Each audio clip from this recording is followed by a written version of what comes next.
Welcome into DC On Screen. This is episode 394. Today we are going to get super spoilery on Gotham 319. All will be judged. I am your host, David C. Robertson. This is my co-host, Jason Goss. Hello. I don't know why I said it like that. All will be judged. It feels right. I had no objection. Oh, I felt like I felt like we were already judged in this episode. Are you doing like a Barnes impression? Yeah. What was the Barnes portrayal? I mean, or Chiklis's portrayal, kind of this character our penance? A little bit. Was this the sentence? Anyway, we'll get to the recap. We'll talk about that in a second. Recap. We'll get to the part where I have a feeling we have similar feelings on this issue. We haven't talked about it. That was a little kind of a Herman Munster laugh. I know that was Mr. Ed.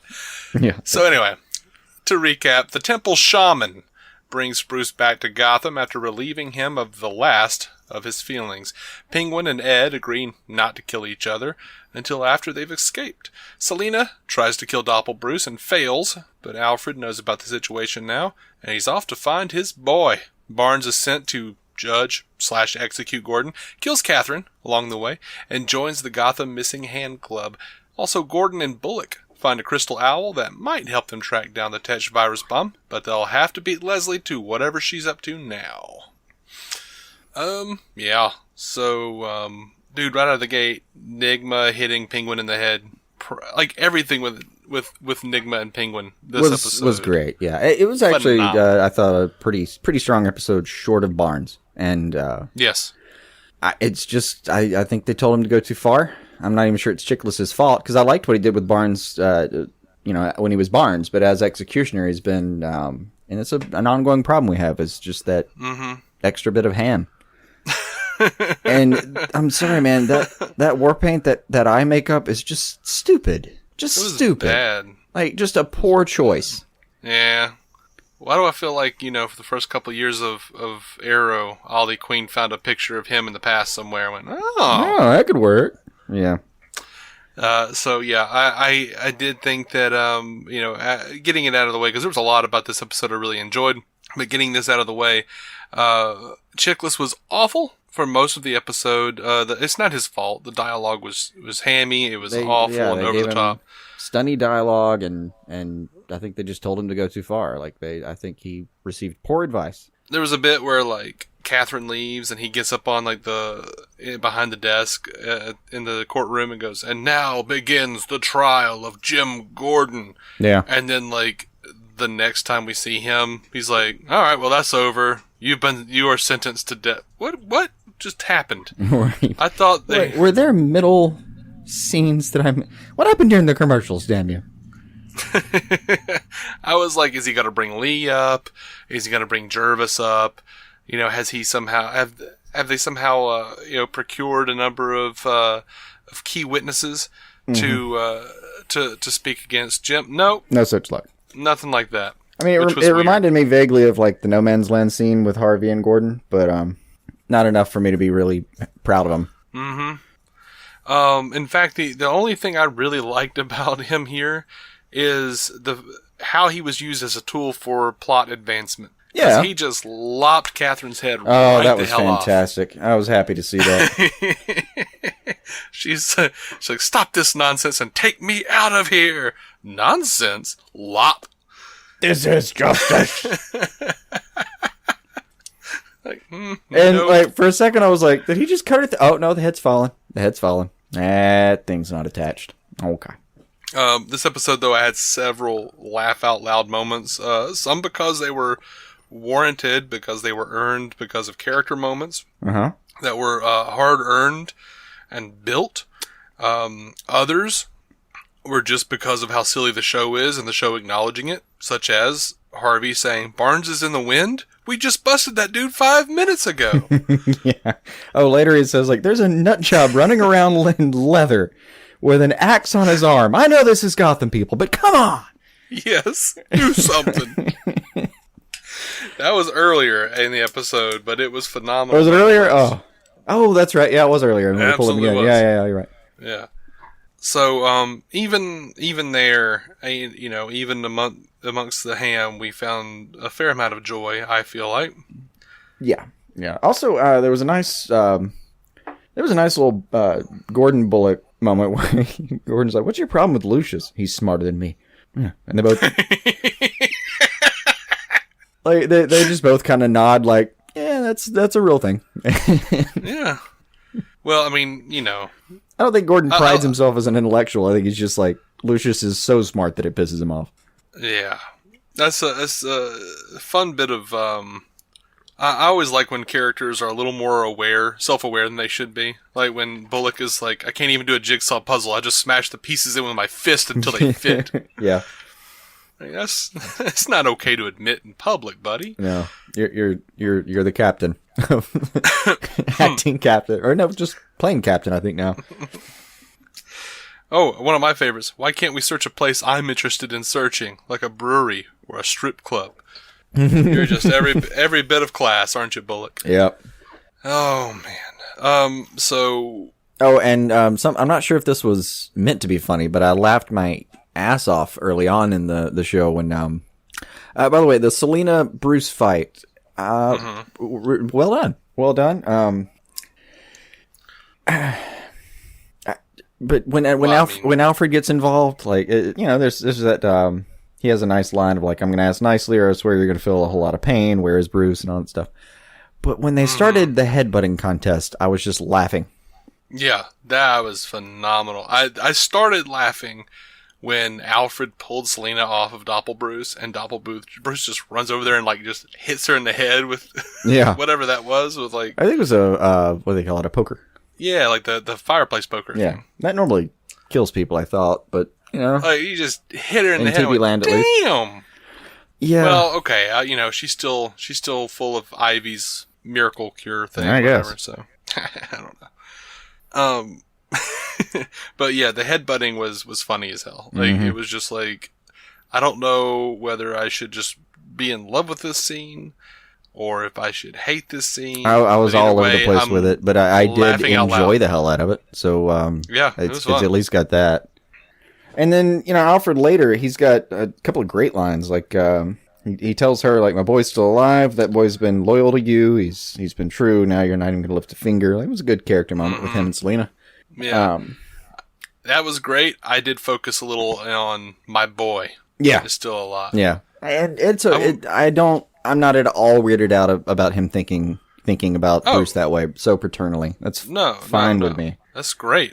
It does make me wonder if in the Gotham universe, that old online fan theory about Alfred somehow being Bruce's biological father, having an affair with Martha, etc., some of that might be true. Just curious. I think I wouldn't put it past Gotham. I wouldn't put it past Gotham in particular, but I've never cared one way or the other about that theory. Mm-hmm. Well, I don't like the version of that theory where Alfred actually sets Thomas Wayne up to be murdered. And, he just happens to kill both. Yeah, when you involve that, it gets into like a weird Elseworld tale that I'm not. It'd probably make for a great little Elseworld book, but I wouldn't include it as like part of my canon personally. When Bruce is about 13, Alfred tells him, "I'm your real father," and instead of Batman, he becomes a butler. Mm-hmm. It's a whole thing. It's weird. He goes off to do a little bit of acting and then comes back to be a Pennyworth when the time is right. That might actually be the worst Elseworlds tale ever. Possibly. No, Alfred's best line though, I think, is when he goes in to question Catherine and yeah, but I'm not a cop, am I? I'm a butler. You just stabbed her hand. Yes. That was fantastic, man. Like that, I want so much more Alfred. I say this all the time, but I love Alfred. He's so much fun. He's always so much damn fun. The only reason I don't want an Alfred spinoff is because it would probably take him away from Gotham, and he's one of like the brightest lights on Gotham for me. He absolutely is. And he's, I think, completely necessary for the Bruce transformation. I mean, he's the first one who sits down and talks to Bruce about, well, if you're going to do what you want to do, there have to be rules. And yeah. Oh gosh, great! There's a great bit with in the station where Alfred admits that they've had some run-ins with the Court of Owls, and And Bullock goes, "If you guys provoked them or whatever," and he goes, well, we did break into one of their houses," and Bullock just rolls his eyes.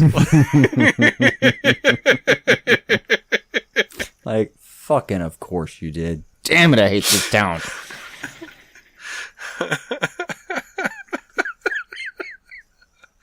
Yep. Yep. Oh, man. So, good stuff. Quick side note. I didn't have much to say about him, but it was nice to see Tetch rhyming again. Oh my gosh, Tetch was great. Yeah, when you give him actual poems, he's a poignant character, but just have him stare out the window and out of a window and jabber. It's pointless. Yeah, actually, since you brought that up, I'll go ahead and bring in our feedback. We actually have feedback this week, guys, for Gotham. Glad to set that up. Yeah. Let's see. This guy sent me an email here. He says, "Hey guys, this is Tim in Wheaton, Illinois. Just wanted to say, great show. I listen to every show, and the girlfriend's even warming up to you too. You said you don't get any Gotham feedback, so here you go. Last week, you weren't too happy with Mad Hatter, but I personally think this week he kicked ass. Really emotionally affecting. Not like, enough to justify that bullshit with Lee at the end, but I guess they better be coming up with the cure now. Or Jim could fill her full of lead. I'm all right with either." Yeah. Last thing. Could not agree more with that point, buddy. Could not agree more. Last thing, riddles and feathers forever. Now they could have a spinoff that I'd be happy with. Oh, absolutely. Yeah, that's dude. Yeah, he did a great job with Tetch, though. It was back to the part that we liked about Tetch, where he was kind of menacing in this weird, whimsical way. Mm-hmm. You love Jim, I infect Mario. Jim kills Mario. Your love turns to hate. Yeah. It makes perfect sense. That love doomed Mario. He's so vicious. Yeah. Oh, it was good stuff. Yeah. And you would think it would give Lee a character who... Only so many months ago, I was sitting here saying, like, this is one of the greatest scenes I've ever watched, where, like, she's sitting there with Jerome, kind of almost annoyed with him, explaining the events that have happened since he was passed. And, I'm sitting there watching her thinking, oh, man, Lee's awesome. And now I really am at the same point he is. Like, if somebody puts a bullet in her head, that's fine with me. They have destroyed this character, and I hate it, because I love Miranda Barker. Yeah. And I love Lee Tompkins. Yeah. I love the character from the books and from the animated series. I love both versions. Yeah. Yeah. But they have just run her through the ground, man. By the way, jumping back to what's Executioner, how do you plead? This is a great line from Jim. Made me laugh really hard. If you're asking, did I shoot your crazy ass and send you to Arkham? Yeah, I did. I meant to mention it earlier, but I like that line. Yeah, it was good, and it was a cute little ploy to buy himself just another couple minutes there. The grenade almost worked, but I deserve to die with my badge, and like that little piece of Barnes that's still. Oh yeah, that's still there. Yeah, but that scene was actually shot subtly. You could tell that Barnes is. I think they're telling him to be crazy. Yeah. And by the way, the only thing worse than his acting or whatever, his performance as the Executioner, was that awful robot sound that his little axe hand made. I mean, it looks stupid. It doesn't look very menacing. It looked weird. I think it would look better if they put it back on now, because it's going to be like proportional with that piece of shotgunned off arm missing. God, how many hands are they going to remove in this damn show? I don't know. So, okay. If you had a weird dream, would you knock a glass of wine into the floor? I would not. Okay. It's another point off for Lee. Yeah. I'm with you, Tim. I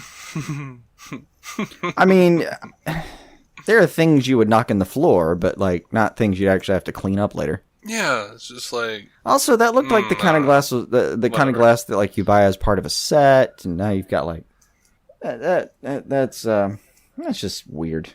Yeah. So, what you got? Oh, sound like you were about to say something. I was gonna wait on. Sorry. Another just scene I really loved. Like the the blow dart, and then Penguin just banging that food tray and just like sort of just before he passes out, almost smiling, watching Ed get the crap kicked out of him, get batoned.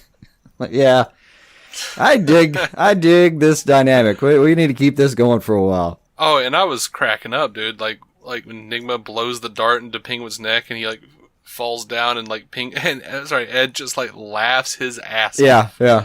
That was great. Those two they're really great together. I mean, and I thought they were good together early in the year when they were partners, but those two as almost, it's like just past frenemies. If you have frenemies on a scale, it's 70%, 80% enemy and 20% friend. Yeah. Like people who'd kill each other in a heartbeat, but they have so much history that there's like it's something worth watching there. It's really fantastic right now. Oh yeah. It's good stuff. I that's one of my favorite aspects of the show is their chemistry. I'm glad we're kind of coming back to that a little bit. Yeah, I mean it worked the whole time it was there, and I'm glad they're running back in that direction. Now, as far as directions, what the hell are they going to do with Lee? What was going on there? Also, is there a part of you that's not tempted to splice that in with the weird footage from the Reavers with that needle that she doesn't use? Yeah. Yeah. Ooh. Like that's what was in the needle. Mystery solved. Only 35 years later, or however long that was. Except I've heard what that needle actually was for. I mean, I've heard on some AMAs too. Mm-hmm. Won't spoil that for anybody if you didn't want to know. Yeah. It ain't pretty. But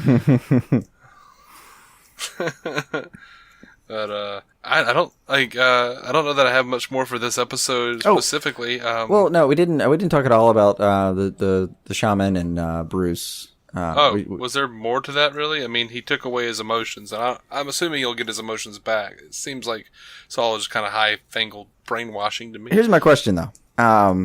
It does seem like high-fangled brainwashing, but there's like a moment when Bruce is answering his question and when Bruce is like watching the guy cut off his pinky where I felt like I almost saw Bruce, just regular Bruce. Like there's a part of me that thinks that he may just be taking advantage of this guy's training and trying to get back to Gotham, like back to Alfred and back to the fight. Yeah, you think he's just faking it? There was a part of me that there was one scene in particular where I thought, is he faking it? Yeah. There's just something Zeus did with his eyes. Okay. And it wouldn't surprise me at all. I mean, Bruce is it's one of the strongest kids I remember seeing in fictional history. I mean, oh yeah, no, it feels like you're right. You're probably right. He's probably faking it, and then like Shaman will he'll turn the tide on Shaman real quick and take him down for the finale, and then like Shaman will have to answer to Ra's al Ghul, and Ra's will be like, "Dude, no one's ever done that. How did you? No one's ever just tricked you." The weird acupuncture thing. Yeah, I mean, I am looking forward to the next couple weeks, and they're going to wrap it up with a 2-hour finale. I think we have, Pretty Hate Machine coming up next week? Yeah. And then you got Destiny Calling and Heavy Dirty Soul, a lovely 21 Pilots reference. Mm-hmm. And looks like next week Bruce is going to push the button. Like Plucky Duck. Push the button. I'm going to push the button.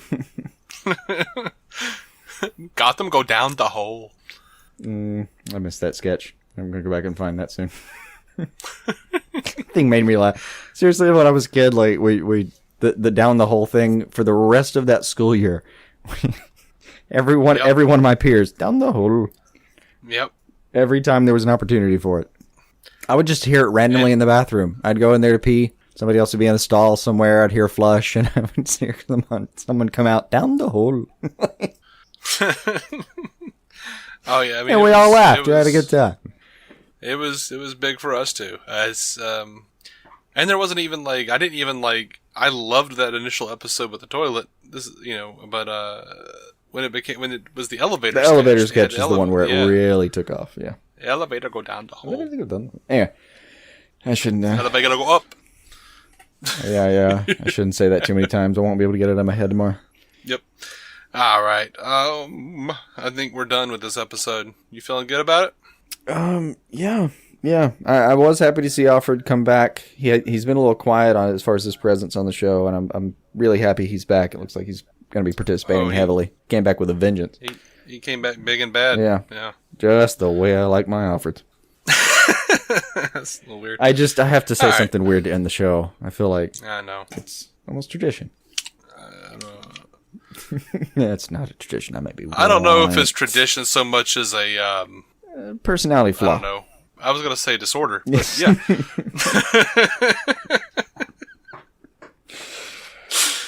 We are DC On Screen. You can find every episode for free, by the way, at DCOnScreen.com. You can also find us on Twitter, Facebook, and Instagram. Just look for DC On Screen. One word. Email us at DCOnScreen@gmail.com. You can find me at David C. Robertson on Twitter. And if you want to leave a voicemail, 205-259-6331. We're proud members of the Giant Size Team Up Network, GiantSizeTeamUp.com. We're going to be coming right back with our review of Lucifer 217, Sympathy for the Goddess. Until then, keep some DC on your screen.